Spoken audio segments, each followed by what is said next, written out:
students, we were doing the mole analysis. In last lecture, we were discussing about what is the mole analysis. Mole analysis is used to find out the amount of unknown reactant or product with the help of amount of reactant and product are given.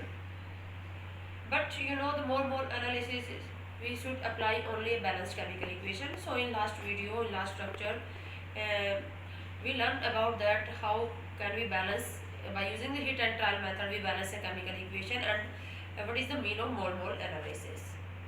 Now we have two cases in a given chemical reaction. One case is such that the all reactant are completely consumed. All given amount of reactant are completely consumed. And other case is such that all reactant are not consumed.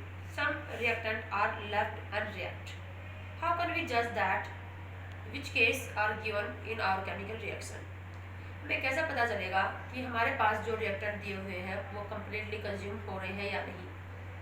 तो इसके लिए हमें क्या होगा, अगर हमें जो reactants के मोल का रेशियो दिया गया है, रिएक्टेंट्स के मोल का जो रेशियो हमें दिया गया है, अगर वो स्टोइचियोमेट्रिक कोएफिशिएंट के रेशियो के इक्वल है, सेम है, दिए हुए मोल का रेशियो वही है जो स्टोइचियोमेट्रिक कोएफिशिएंट का रेशियो है एक बैलेंस्ड केमिकल इक्वेशन में, तो हमें पता चलेगा कि all reactant are completely consume, सारे रिएक्टेंट कम्प्लीटली कंज्यूम होंगे अगर दिए हुए रिएक्टेंट्स का मोल रेशियो उनके स्टोइचियोमेट्रिक कोएफिशिएंट रेशियो के इक्वल है। और हम सभी के ऊपर मोल एनालिसिस अप्लाई करेंगे। तो आज हम उन्हीं केसेस का यहाँ पर एग्जांपल लेंगे जिसमें सारे रिएक्टेंट कम्प्लीटली कंज्यूम होंगे, यानी कि रिएक्टेंट के जो मोल रेशियो है वो वही होंगे जो उनके स्टोइचियोमेट्रिक कोएफिशिएंट रेशियो के इक्वल होंगे। तो हमारा केस फर्स्ट है, if all reactants are completely consume. First case हम ये ले रहे हैं जिसमें सारे रिएक्टेंट कम्प्लीटली कंज्यूम होंगे। हमें कैसे पता चलेगा? If given mole ratio of reactants are same as in stoichiometric coefficient, अगर रिएक्टेंट्स के मोल का रेशियो वही है जो उनके स्टोइचियोमेट्रिक कोएफिशिएंट का रेशियो है, then all reactant are completely consumed and mole analysis apply to all reactant. For example 3 mole nitrogen gas react with 9 mole hydrogen gas. 3 mole nitrogen gas react with 9 mole hydrogen gas. Calculate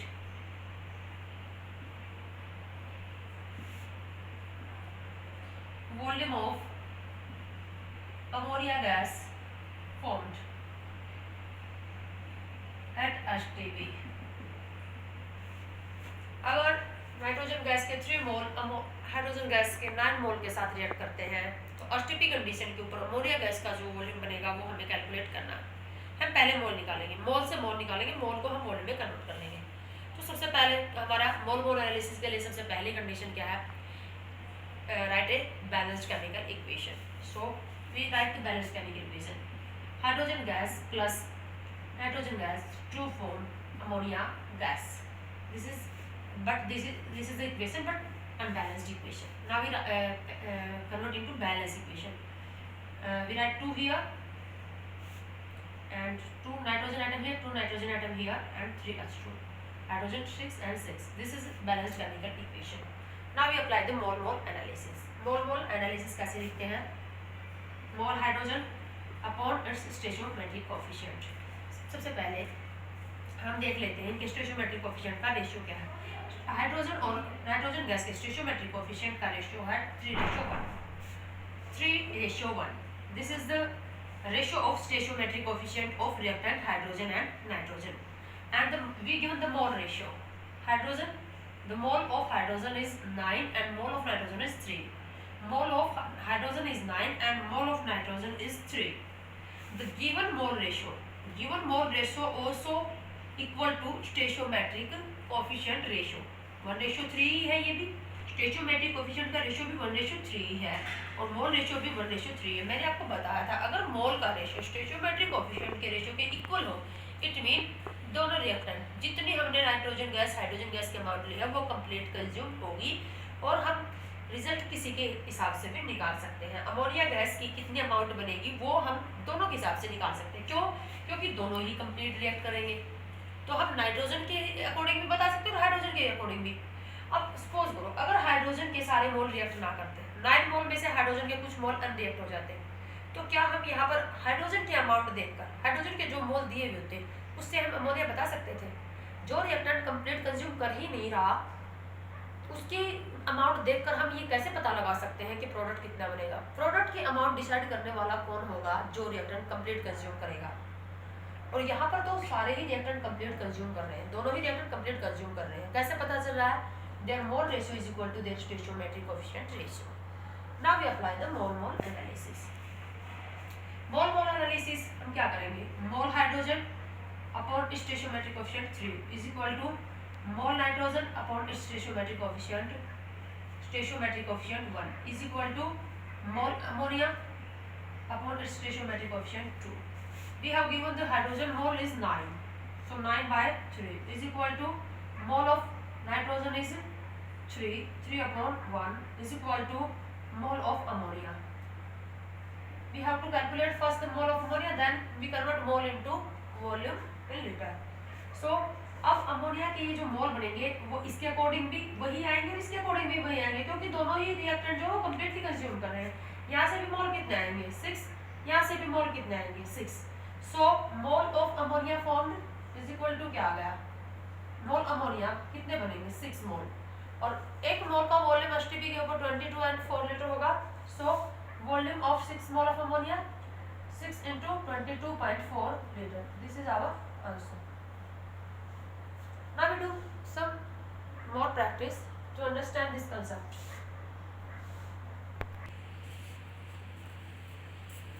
We have given a question: A plus B plus C combined to form A to B3C4. If 0.6 mole of A, 0.9 mole of B, and 1.2 mole of C combine, calculate the mole of A to B3C4 formed. सबसे पहले मोल mole analysis लगाने के लिए जो हमारी importance वो है balanced chemical equation का होना। क्या ये इक्वेशन हमें जो दी गई है वो बैलेंस है? बैलेंस नहीं है। तो सबसे पहले हम क्या करेंगे? इसको बैलेंस कर लेते हैं। बैलेंस केमिकल इक्वेशन लिख लेते हैं।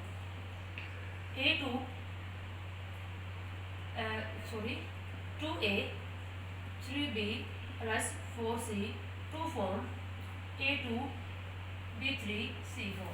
हमने केमिकल इक्वेशन को बैलेंस कर लिया। अब हमारे पास बैलेंस केमिकल इक्वेशन आ गई। अब यहाँ पर इनका स्टोइचियोमेट्रिक कोएफिशिएंट का जो रेशियो है वो है 2:3:4। स्टोइचियोमेट्रिक कोएफिशिएंट का रेशियो 2:3:4।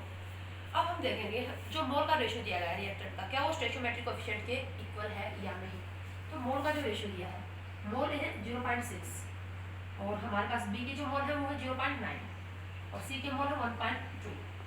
तो ये जो स्टोइचियोमेट्रिक, ये जो हमारे पास मोल का जो रेशियो है ये क्या आ जाएगा?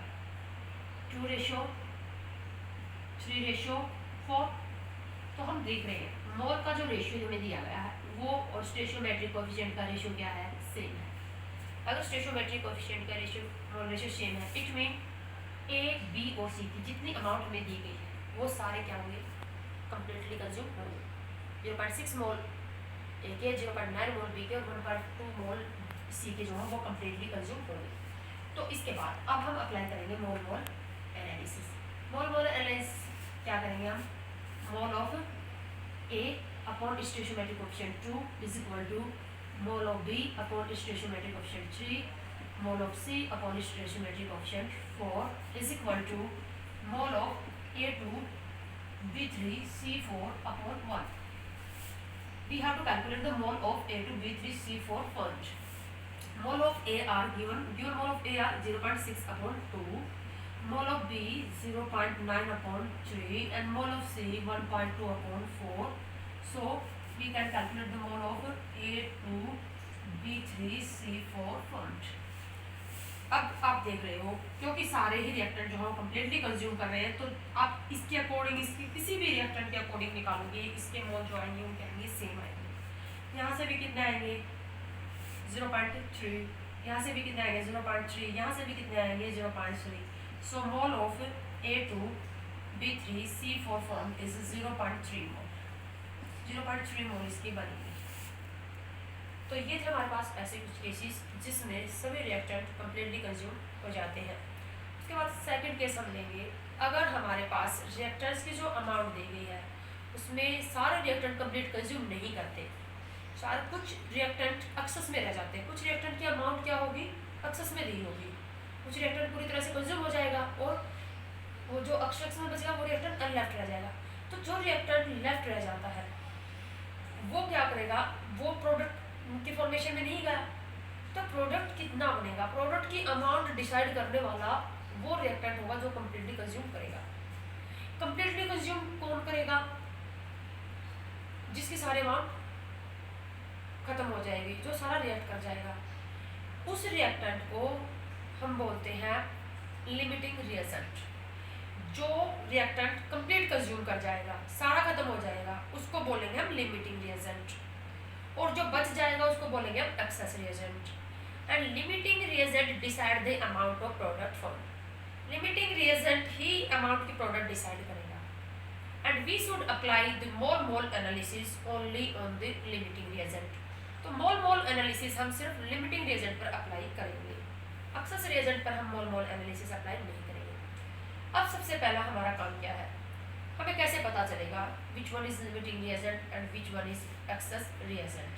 तो इसके लिए हम लेते हैं कुछ एग्जांपल जिससे हमें पता चल जाए और हम कैसे निकालना सीखें लिमिटिंग रिएजेंट और एक्सेस रिएजेंट, और उसके ऊपर मोल मोल एनालिसिस कैसे अप्लाई करें।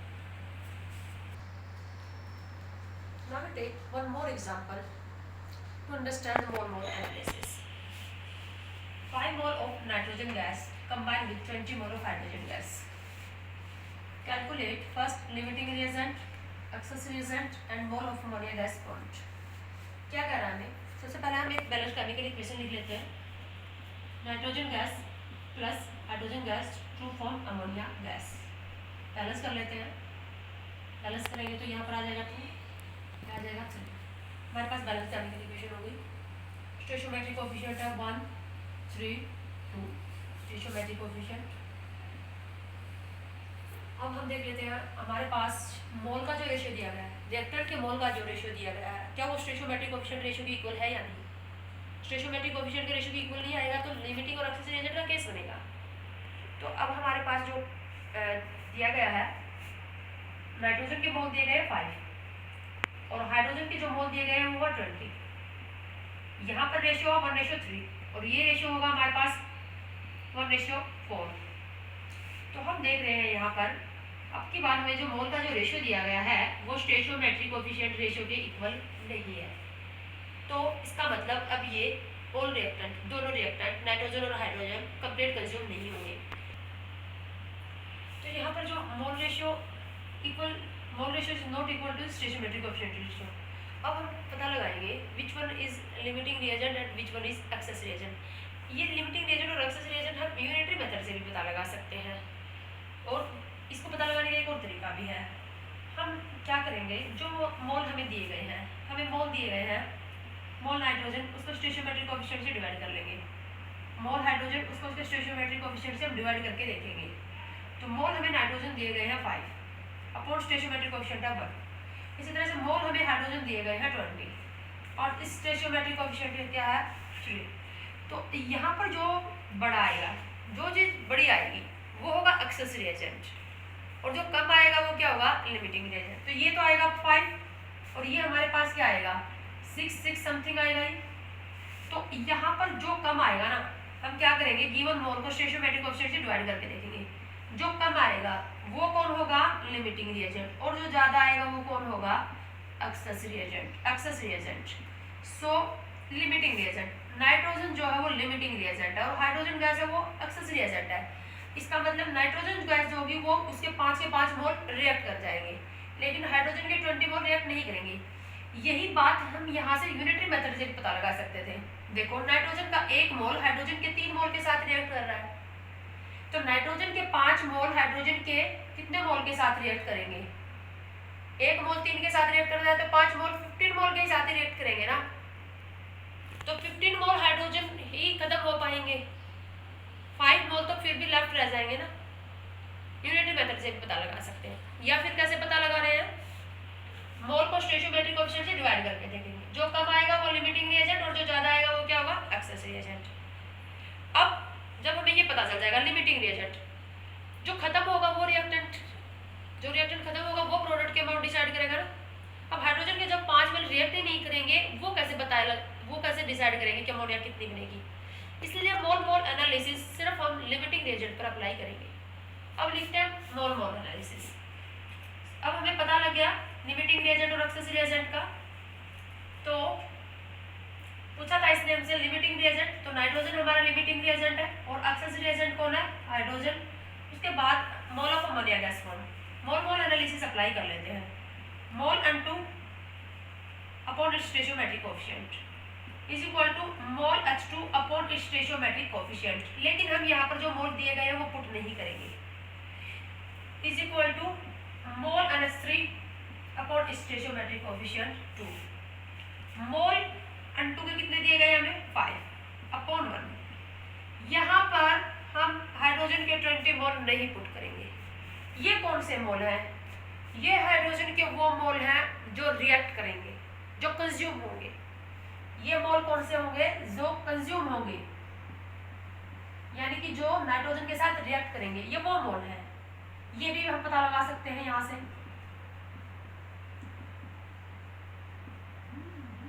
तो सबसे पहले अब हम पता लगाएंगे मोल ऑफ अमोनिया। अमोनिया गैस के कितने मोल बनेंगे, कितने बनेंगे, यहाँ से पता चल रहा है तुम्हें 10 मोल बनेंगे। तो mole of ammonia formed is equal to कितने आ जाएंगे, 10। यही बात हम यहाँ से भी पता लगा सकते थे यूनिटरी मेथड से। 1 मोल से 2 बन रहे हैं तो 5 मोल से कितने बनेंगे, 10 बनेंगे। तो अमोनिया के मोल बनेंगे 10। अब यहाँ से अगर तुम 20 रख के पता लगाते तो ये गलत आता, क्योंकि 20 के 20 हाइड्रोजन के मोल कंज्यूम ही नहीं कर रहे। अब हमसे ये पूछ लिया जाए कि how much amount of access reagent hydrogen is consume, ये वो है जो कंज्यूम होंगे। तो ये कंज्यूम कितने होंगे ये भी तो पता लगा सकते हैं, कितने हो जाएंगे कंज्यूम, NH2 यानी कि कंज्यूम होंगे वो 5 × 3 = 15 मोल कंज्यूम होंगे। अनरिएक्ट कितने बच जाएंगे, 5 मोल अनरिएक्ट बच जाएंगे। यही बात हम यहाँ से भी पता लगा सकते हैं। 1 मोल 3 के साथ रिएक्ट कर रहा है तो 5 मोल 15 के साथ, यानी कि 15 मोल ही हाइड्रोजन के क्या होंगे कंज्यूम, 5 मोल अनरिएक्ट रह जाएंगे। तो ये है हमारे पास मोल मोल एनालिसिस रिएक्शन के अंदर। पता लगा सकते हैं कौन रिएक्ट करेगा, कौन लेफ्ट रह जाएगा, कौन एक्सेस, कौन लिमिटिंग, प्रोडक्ट की जो अमाउंट है वो क्या बनेगी।